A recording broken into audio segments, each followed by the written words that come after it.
and gentlemen, sit back and enjoy my story. The story of Kihika. Our village was rich and wealthy in terms of both animals, domestic and wild. The people were great, both farmers and fishermen. Kongwe, a river only friendly before rains, but very jealous during heavy downpours.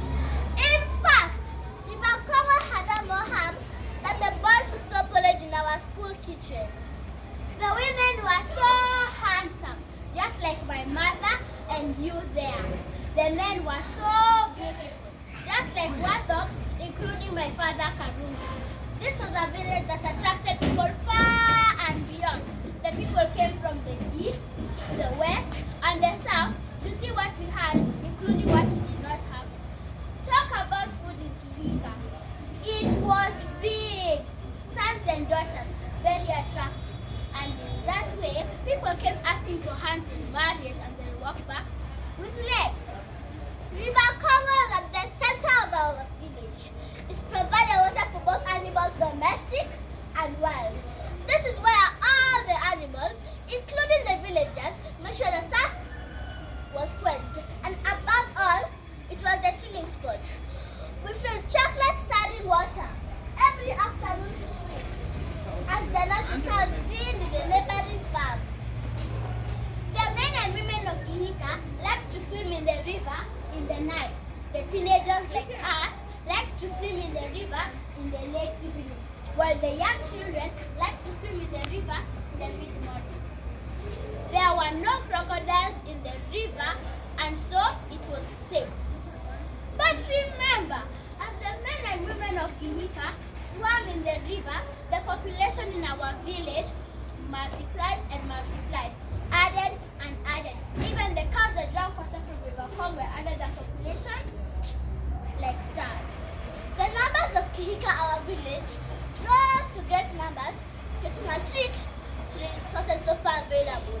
The houses were congested, so people started to expand their territories. Men cutting down trees from our only forest to build houses. Women cutting down branches to get firewood. The water in River Congo was gobbled up by the drought. What could we do? Ladies and gentlemen, crisis was looming in our village.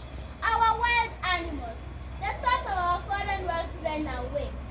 Congo River, our main source of white meat, Bucha Rairi, Okoko Rapala, Ngege Nyapende, all went to the sky. Even the crocodiles began to grow thin and ugly. Our cows and goats could not get enough pasture. The rain ran away. Kihika was becoming ruined. The women wailed, the children wept, and also the animals died due to drought. That is when I, Munene, and handsome Malala messed up. They did not have to cut down our only forest. The forest was our only source of River Congo. It was our wild animals home, and further attracted rain that made our farms do well and have food in plenty. Not forgetting the grass for our animals. This advice reached the elders, who immediately started seeking solutions to the problems. I was summoned before the men, just like Jesus had been summoned before the judges, ready to be crucified.